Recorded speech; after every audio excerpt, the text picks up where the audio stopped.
Hey, hey, what's up, everyone? This is Jdog for Jdog'S DVD Dungeon. This is the weekly show, part 2 for February 28th, 2009. This will be part 3. We're continuing with my DVD buys. Didn't make it through very many, and we still got about a dozen more to go, so get right into it. Something picked up, would have been yesterday. This is Jack Ketchum's The Lost. See, I have The Girl Next Door as well, and if this movie's anything like that, whoa, I'm in for a treat, because The Girl Next Door was a twisted movie. I enjoyed it. It was quite different, disturbed me. Not many horror movies do that. But yeah, this is put out by Anchor Bay, with the new logo, new Anchor Bay. Yeah, it's got a few features. It's got a commentary with Jack Ketchum. So let me check it out here in the next couple days. I'll let you guys know what I think. Still haven't tied into it. That's one of the few horror movies that I actually found this week to buy. It was kind of a weak selection, I guess. So I picked up a couple of action movies. This is one of the Johnny Depp movies that I actually like. Big fan of this film. This is Blow. See, as you see, I got it 2 for $20. Yeah, this is the Infinity Film edition. I watched this movie lots when I used to have DirecTV satellite. When it first came on, I'd be watching it all the time, me and my buddies and stuff. Based on a true story, Joe Jung. The guy brought a lot of yayo into the States back in the 70s. So it's an interesting movie. Like, it focuses on the relationship that he had with Pablo Escobar, and how at one time he brought in, I think it was, the movie said 80% of the cocaine into the United States. So it's interesting, kind of well, it's not even a documentary, it's just based on a true story.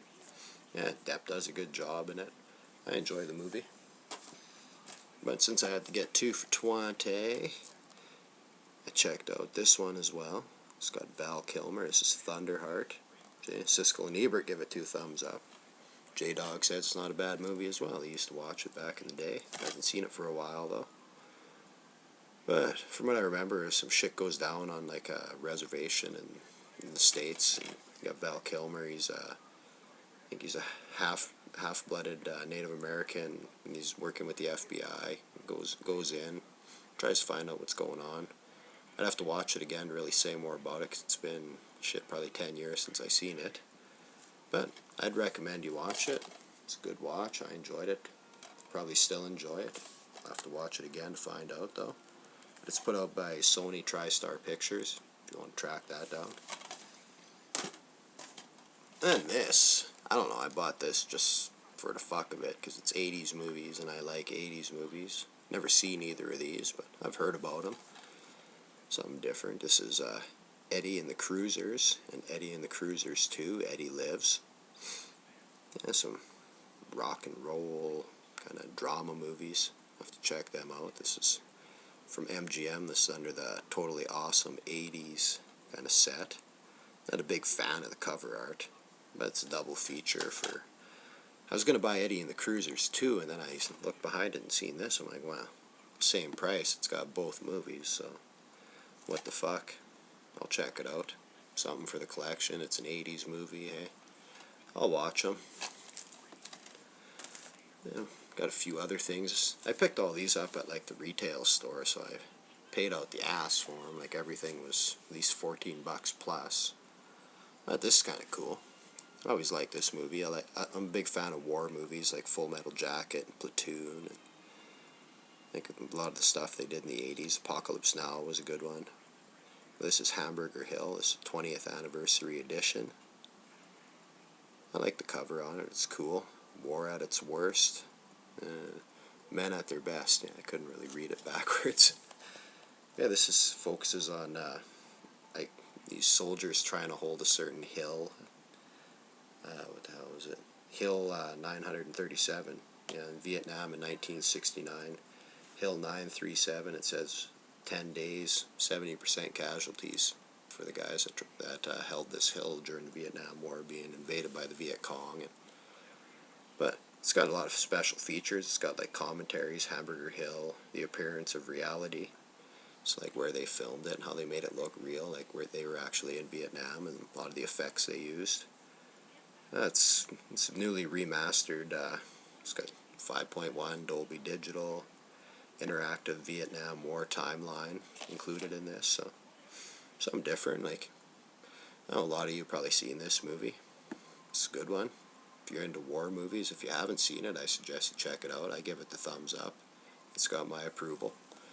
So anyway, that's 2-disc edition. 20th anniversary. No, it's not a 2-disc, but don't mind me. It's Hamburger Hill. This is put out by Maple Video.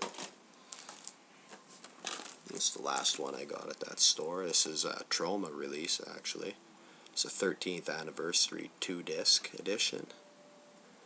Whoa, you can't see it, but yeah, it's a 2-disc edition of Cannibal the Musical. You see Alfred Packer on the front. I got the other edition. This is directed by Trey Parker, like such films as Orgasmo and Basketball. Did South Park. Everyone should know that. Yeah, like co-creator of South Park, like it says on the cover. But this is a 2-disc. This has fudge pack and extras. It says on the back. It's got a whole bunch. It's got interviews with Trey Parker, Matt Stone, Jason McHugh. All new commentary with Cannibal stars, like people that were in the movie. We got all kind of never before seen deleted footage. It's got the Cannibal the Musical stage production, some footage of that. Yeah, so if you ever seen it before, I suggest you check it out. The quality will be better. Support Troma. They're trying to make a comeback with such films as Poltergeist and stuff. So I was happy to grab this. Fucking expensive though, like $25. Whatever. Probably will never see it for sale again around where I live, so I snap these things up. I don't wait anymore. It's come back to bite me in the ass too many times. Like, I'll just wait till later. And just like with Mondo Cane at the store, someone went and bought it on me. I didn't think anyone in town would be wanting to buy Mondo Cane, but somebody did, and now I can't find it. So I'm pissed off about that. I was at Walmart today as well. Picked up a bunch of shit. I was kind of in a Clint Eastwood mood. I don't know what it was. They had a bunch of displays with all these Clint Eastwood movies. I guess new one, Gran Torino, must be out right away. So anyway, I picked up. This is Clint Eastwood collection of The Gauntlet. I don't think I've ever seen this one. So I'm going to check it out. It's from 1977. It's a good year.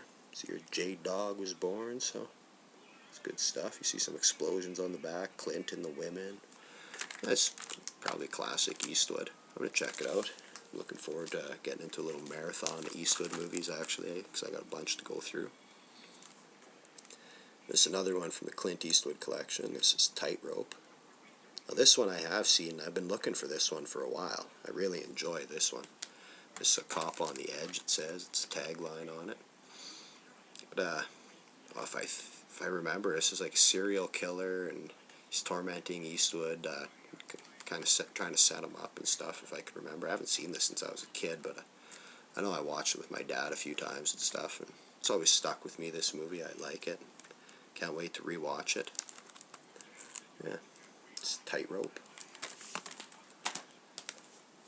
I picked this up as well. I figured, not a bad buy. Like $16. This is a Clint Eastwood American Icon collection. As you see, it's got 4 movies in there. It's got such movies as Play Misty for Me, The Eager Sanction, Coogan's Bluff, The Begilded. Yeah, so I've only seen Play Misty for Me. I like that movie. It's about like a crazed woman, Eastwood's a radio DJ in this, and she listens to the show, obsessed fan. He has an affair with her, but she's crazy as fuck, and yeah, tries to kill him and stuff. That's Jessica Walter plays the maniac in that movie, like the female maniac. Yeah, I suggest, like, if you're an Eastwood fan, like, these were all on the cheap, like, oh fuck, I think $7 for the other 2 I showed, and this one's 4 movies for 16, so I don't know, I picked them up. I needed them for the collection. I eventually would like to have all the Eastwood movies, minus, like, Bridges of Madison County and some of the shitty, softer ones that he did, but I need to get the Unforgiven still to finish off the spaghetti westerns. But anyway, this is almost out of time again, so we'll get back, we'll do part 3 of the DVD releases. Thanks for watching so far. This is the February 28th, 2009 show, Jdog'S DVD Dungeon. Stay tuned for part 4, y'all. Peace.